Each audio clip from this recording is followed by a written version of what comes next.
My ex demanded child support from me for a kid that is not mine. My mother and sister are on their side. Some years ago, I dated a girl. The relationship was bad, she was very controlling and abusive. It ended up being really bad and we broke up. I kept going on with my life, and after some years I got a decent job, enough to solve all my needs, have a comfortable life, and make some savings. The thing is, a couple of months after getting my job, my ex contacted me. She first asked me to talk. I believe that she may have wanted to reconnect or something, but she showed up with a 5-year-old child, claiming he was my son and demanding for child support. I didn't believe her, but the child's age matched the time that we cut contact. I got advice from a lawyer, a friend of mine, to try to solve this out of the court. I offered to take responsibility, pay all the costs, and be an active part of the kid's life, only after making a DNA test. Everyone was okay with this except for my ex. She acted offended and demanded to just give her the money she deserved. She used all the excuses she could. She even contacted my family to tell them I was trying to avoid taking responsibility for her child. When she ran out of excuses and the DNA test was finally made, surprise, I'm not the father. She was so mad with the result and cried about the money, saying it was unfair and she deserved it. She didn't accomplish anything. Moving on to the last week. There was a little party on my parents' house. My brother, a friend, and I were talking, and my brother started to joke about the situation with my ex. My friend and I started to joke about it too. Some of our comments were a little dark and bad, but we were far from the rest of the people. We were literally on the opposite side of the house, and nobody else could hear us. At least that's what we thought. We were laughing like crazy when my sister appeared very angry and pushed me against the wall. She spied on us and heard our conversation, and she was really mad. She started to yell at us about how horrible we were for making fun of a poor woman. A few hours later, the party ended. She asked me to go to the kitchen with our parents, and she started to say how awful I was for the previous situation. Apparently my ex had been in contact with her and believed her version, and that was her way to have an intervention. My brother and I were like, "Are you serious?" when she started to say how I forced my ex to be a single mother, and that I have a moral obligation to help her. My dad said that we maybe were being too cruel making jokes of her, but I wasn't responsible for that kid. My mom then surprised all of us when she said, "Even if the kid is not yours, you are making more than enough money to support that child. You should have helped her." Since then, I've been receiving texts.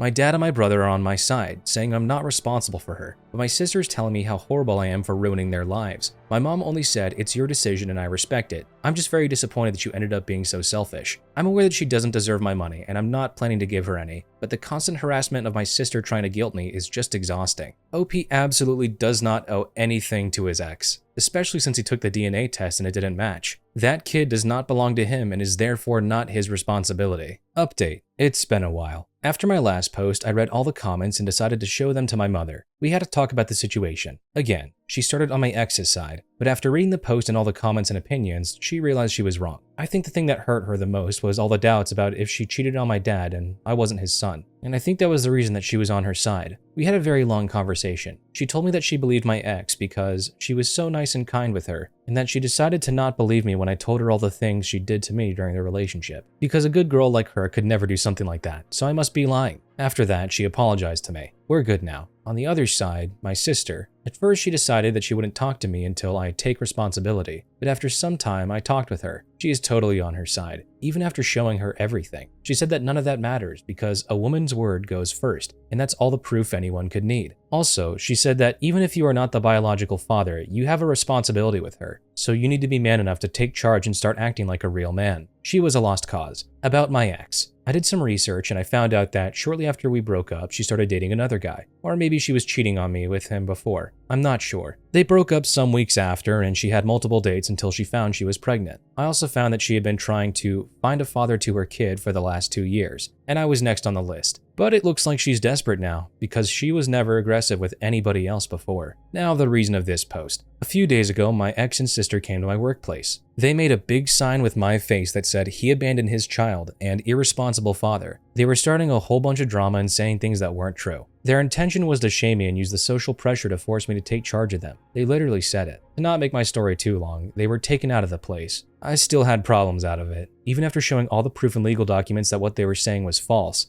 I was told it better never happen again or I'll be fired. After that, I contacted my friend, the lawyer, and now we're filling out a very long and detailed lawsuit against them. My ex and my sister. They were too far. Now I'm going against them with everything. Maybe that'll scare them enough to leave me alone. The lengths that some people end up going to just get what they want is absolutely absurd. And the crazy thing is oftentimes these people are on very shaky ground to begin with, especially in a case like this where all of the proof is in support of OP. The fact that his sister is also taking his ex's side despite all of this proof is also utterly insane. Update 2. Hey everyone, sorry for the lack of news. The last few weeks have been crazy with a lot of stuff, but I think now is a good time to update you all. First of all, I'm not allowed to talk about the lawsuit. The most I can share with you is that my ex was extremely freaked out when she found out about it. She is now begging to drop it. She even offered to take back everything she said and to never bother or even contact me again. She even tried to guilt me, saying that I would be ruining her and her son's life. But I honestly don't care. I got tired of the be the good guy shtick a long time ago. She messed with me. Now I'm fighting back. As for my sister, the lawsuit only made her worse. Her attempt to shame me at my job didn't work or go as well as she wanted, so she moved it to social media, spreading lies about me abandoning my child or not taking responsibility, and exposing my legal actions like acts of censorship and misogyny. But at the end, it'll just make things worse for her. Not only because I can disprove everything easily, but it's also more evidence for the lawsuit. Anyways, this is going to be a long road. This is just the very beginning. Recently, we had a get-together at my parents' house. Every year, we usually make an excuse to have a big family party before Christmas. I had my doubts though, because I didn't want to be near my sister, but after some relatives assured me that she wouldn't be there, I decided to go. Big mistake, she was there. Mom decided that, despite everything that happened, I was still taking all this too far. So she wanted us all to meet to solve this problem as a family. I tried to get out of there the moment I realized what she intended, but some relatives tried to stop me while my mom cried that I needed to stop, that I was tearing the family apart and needed to learn to forgive and let go. I realized that, despite everything, even knowing I was telling the truth, she was still on my sister's side. I got out of there, saying that I'm not attending any family event again if she is there, and don't think to ever try this on me again. At this point, almost all of my family knows what she did. Some of them think my sister is crazy, and some of the others believe that I'm taking it too far. A couple days ago, my mom invited me to spend Christmas with them. I didn't want to go after what she did, but I decided to give her a chance after she swore that it wouldn't happen again. But not only did she plan to do it again, my brother warned me that this time she intended to lock me in until I forgave my sister and stopped the nonsense. I called my mom and told her I knew and that I was done with her and my sister, and not to talk to me until she realized that she supported the wrong person, and to apologize. I don't need to say how many times she tried to call me in the following hours, and all the drama she made when I didn't want to show up for Christmas. But then again, I'm tired of being the good guy. So that's it for the moment. Hope you all had some nice holidays, and I wish you a happy and drama-free new year. I think OP absolutely made the right choice in cutting off his mother and sister here. They are both absolutely crazy for supporting his ex. It's not OP's responsibility to support her in any way. Story 2. My sister is an entitled pain and is clueless. For background, I, 25F, have an older sister, 40. Yes, that is a 15-year age gap. My parents got married at 21 and didn't have my sister until they were 31, and that was them trying for the whole 10 years. They never thought they would have any more children, and then I came along when they were 46. My parents are now 71 and aren't in terrible health, but not the greatest of health either. You might be wondering if my sister had any hard feelings about me when I was born. I honestly don't know. She moved out at 18, and I was 3. My sister is exceptionally stubborn from what I understand. She always butted heads out with Dad, just on what she wanted versus what they had. My parents are hardworking, honest individuals. My dad owned a small construction company. My uncles and cousins worked for him. My mom worked as his receptionist/secretary. It was a company run out of our home, so Mom was with her children at home. So a working stay-at-home mom, I guess. My parents kept a roof over our heads, clothes on our back, and food on the table. And we had basic cable on one TV and no internet in our home until I was 12, 2008. So it wasn't the most luxurious life, but we had it better than a lot of people. We still lived in poverty, but my parents knew how to save and stretch. I know how to as well. My sister, on the other hand, never grasped this idea. Now, my sister moved out at 18, took the money my parents saved for her since she was a baby.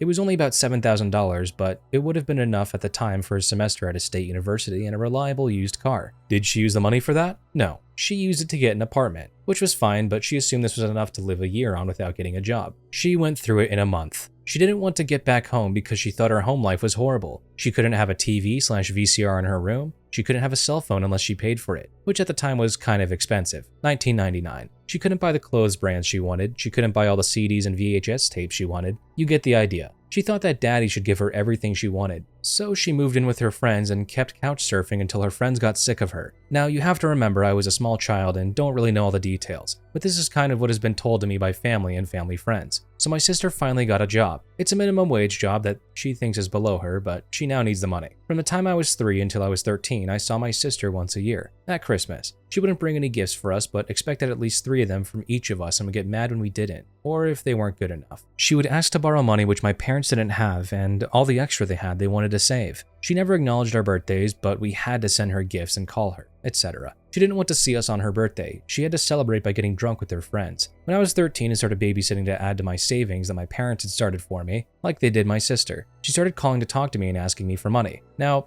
I babysit a few times a month for a couple of hours. I wasn't rolling in the money. I always said no. I was saving it for college. She said to me that I was just like mom and dad and say no. Then whined and complained that she has family and I should help her out. She had a job and roommates to share expenses, and at 28, no car. I found out later she was letting her guy friends borrow money that they never paid back, for her to get them to like her. So this type of thing went on for years. Fast forward to me graduating high school a year early and being valedictorian. I decided to use the scholarship money to go to a local community college because I didn't want to go into debt by going to one of the better schools I got into. Sister thinks that this means my money is up for grabs. I was not 18 yet, so the account could not transfer over to me. Mom and dad tell her no again, and she says that she deserves to go on a cruise with her friends, but she can't afford it. Mom told her it wasn't my fault and she could have saved instead of buying stuff that she didn't need, or lending her money. Sister whined and complained how they are a family, and how she is not loved as her little sister, who is obviously the favorite, which they raised us according to our personalities, but with equality in terms of morals, values, and money. She said I was spoiled because I had more money in my account than she had. At the time, I had been working at a restaurant for a year and put my own money into my savings. I don't even know how she found out what I had in there. I think she snooped around the house and found the bank book. She had a tendency to do that. She was always looking for cash. I'm pretty sure she stole some a few times. My parents had gotten creative with hiding it. I once found cash in the freezer labeled spinach. I had been looking for the actual frozen spinach to make a veggie egg white omelet. So for my graduation present, my parents and I used some of the money to get me a used but reliable car for college and work. My sister thought this was a huge betrayal to her, even though she always had that option. When it was pointed out to her, it was like she had forgotten. She was also mad that I didn't have a curfew. You think this might be favoritism, but it's just difference. I had 2 close friends and we did everything together. If we were out late, it was because we went to the movies and saw 2. We hung out in the local used bookstore and always told our parents where we were. I also had used some of my money to get a cell phone and I was paying for it myself. I plan on living at home. Yes, rent-free as long as I continue to help with chores, cleaning, cooking, laundry, mowing, shoveling, etc. My sister would have had that option too, but she just chose to leave. My parents tried to offer her that when she was packing to leave, but she wouldn't listen. Fast forward to now. So I have a job in my chosen field. I make okay money. It'll increase after a few years, but I've only been at it for 4. I still live with my parents, do most of the household chores, and pay most of the bills. Mom and dad are retired and getting social security payments, so we get by and I'm still able to save some money for me. But by no means are we well off. The last couple of years has seen my mom getting a serious surgery that took her months to recover from, and we had a 2-month hospital stay. Also, dad got an ulcer and a severe UTI at the same time. Luckily, we've been very fortunate with the COVID situation. We've been safe and careful, following all the mandates and keeping clean. I do work from home, but I did that sometimes even before COVID, so it wasn't that hard to switch over. We're all vaxxed and boosted now too. So over the last 2 years, my sister has been even more of a pain asking for money. Now, please note, she is now married, but he does not have a job. He never has, and they let a moocher friend live off of them that she provides with food stamps, and she does nothing else. Her husband doesn't know the value of the dollar either. He sits at home on his butt watching TV or sleeping all day. The roommate sleeps all the time. No one does housework, so the house is falling apart. Her job pays about $2,500 a month, but after mortgage, utility, car payments, and insurance, gas, 3 phones with a max amount of everything, 4 TVs with cable, vet bills for the 13 cats that are always sick, there isn't much left for food and other needs. When they had an electrical problem and couldn't be in their home for a week, I did help them pay for a cheap motel, and I've gone to Aldi's website to order and have some groceries delivered to them, mostly because I just didn't want them to go hungry. They asked this during the pandemic while mom and dad were taking care of their hospital bills, so I was helping them out. I didn't really have much extra to spare, but hey, I didn't want to see them on the street or going hungry. Now my sister expects me to buy their groceries every week. Mind you, they all eat way too much. And for 3 people, the bill even from Aldi is about $175 a week. I keep saying no and I get called heartless. She also thinks I'm jealous of her and her husband because I am not married. Their relationship is a mess and nothing to be jealous of anyways. Sorry this took so long, I just had to get this off my chest. I haven't helped her out in 6 months and have blocked her, but she still calls me on a landline that my parents have insisted on keeping. I'm not really complaining here, just more venting, because I know others deal with this. The part that bothers me is, how did she end up so entitled when my parents aren't and didn't treat her in any way that would make her entitled? They encouraged hard work and independence. I am kind of curious how OP's sister ended up being that entitled.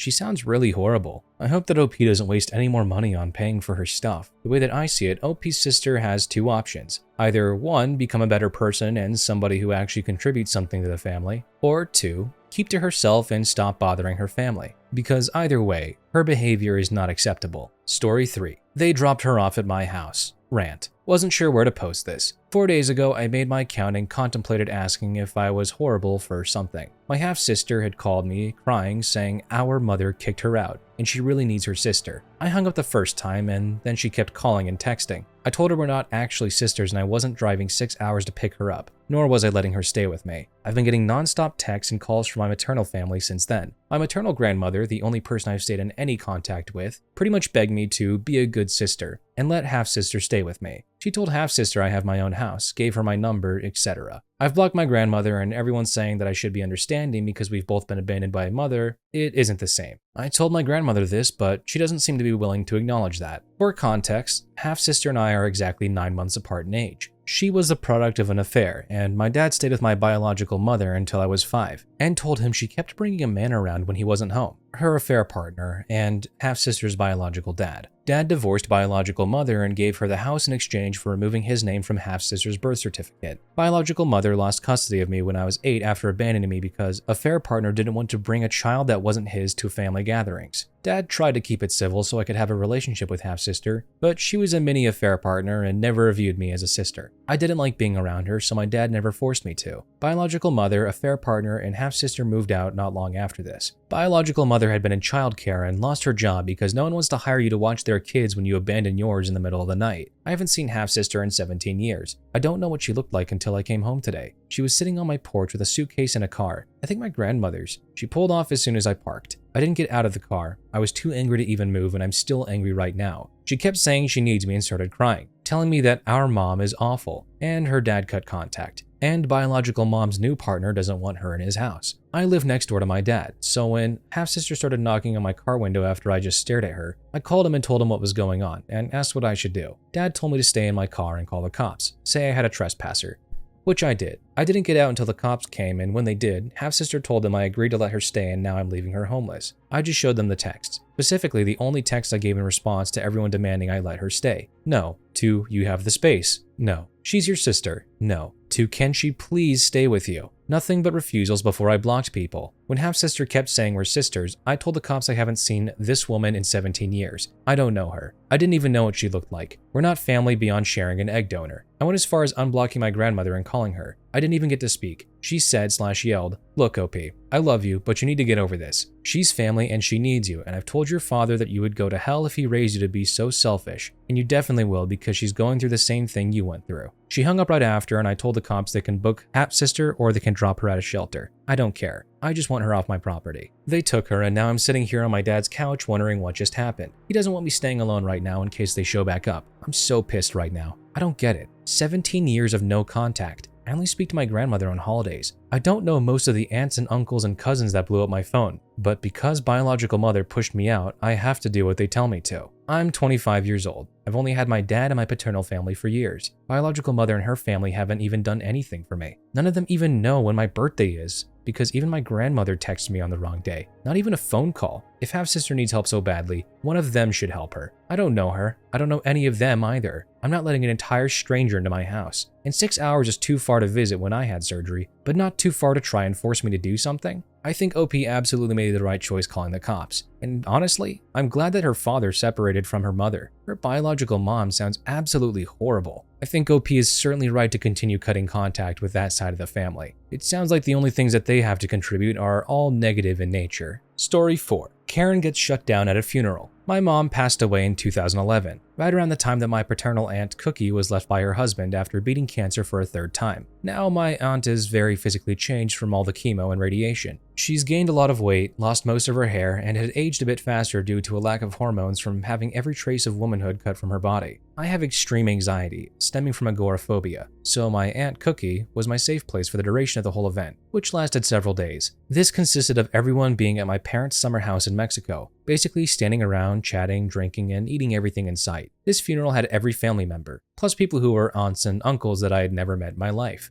Not being a drinker and not knowing a lot of the people walking around, my aunt and I sat down to have a cigarette each and catch up on our lives and whatnot. Suddenly, while we were mid-sentence in her cancer update, a Karen that I had never set eyes on in my life starts loudly going, "Ugh," as she swats at the air, like her cigarette smoke is even anywhere near her, and makes a big fuss. Karen says, "Oh, that's so disgusting. How can you behave in such a disgusting manner at a funeral?" Me: "My mom was a smoker, so she'd approve." Karen: "She was your mother? She didn't teach her daughter how to be a lady, I see." And you, talking to my aunt: "You should know better. What do you have to say for yourself? Smoking in front of this child." I was 33. My aunt Cookie takes off her sad cancer hat and strokes the small tuft of hair she had left in front of her, and in her booming voice, but not yelling for all to hear: "What is it gonna do? Give me cancer?" Karen looked uncomfortable after the hat came off, but still managed to look insulted and walked away. I could hear her internal screaming here. After a millisecond of silence, I giggle snorted and laughed until my side hurt. Everyone else in the room just kinda smiled, though I think I heard a few snickers. I asked my aunt, "Who was she?" My aunt said, "I don't know. Some weirdo that probably came here for the free food." My aunt rocks. She's been in remission since 2012. Sorry if the wording is a bit strange, as I'm recalling everything said and translating it to English. I'm glad that OP's aunt actually seemed to be in very good spirits, and I'm glad that she's cancer-free as well. She seems like a very nice lady. And while I do agree that sometimes smoking should be done out of the way, it sounds to me like OP and her aunt did everything they could to be as far away from everyone else as possible,